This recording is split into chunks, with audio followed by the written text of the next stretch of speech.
Messi কাণ্ডে দ্বিতীয়বার হাজিরা দিলেন অরূপ বিশ্বাস। আগামী হাজিরার দিন পরে জানিয়ে দেবে পুলিশ। ডিমের পর এবার অরূপকে ফুটবল হাজিরা এড়ালে হতে পারে কড়া পদক্ষেপ। ডিমের পর এবার অরূপকে ফুটবল হাজিরা এড়ালে কড়া পদক্ষেপ হতে পারে, এমনটাই জানা যাচ্ছে। শাকিল মুস্তাক রয়েছেন আমাদের প্রতিনিধি ফোন লাইনে। শাকিল, কি জানা যাচ্ছে?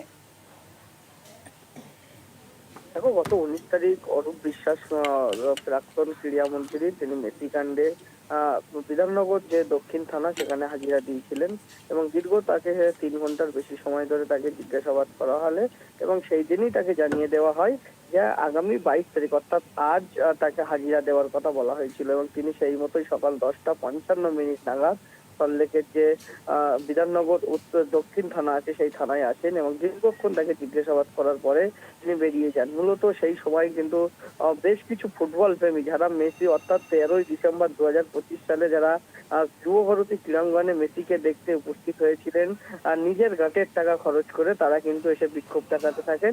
মূলত জুতোর মালা হাতে নিয়ে এবং ফুটবল নিয়ে তার বিক্ষোভ দেখাতে থাকেন এবং অরূপ বিশ্বাস যখন বিধাননগর দক্ষিণ থানা থেকে বাড়ছিলেন সেই সময় কিন্তু তাকে জুতোর মালা দেখানো হয় এবং একটি ফুটবল ছুঁড়ে তার গাড়িতে মারা হয়। মূলত পরবর্তী ক্ষেত্রে আবারও তাকে তলব করলে পুলিশ যেটি জানিয়েছে, তলব করলে তাকে আবারও হাজিরা দিতে হবে।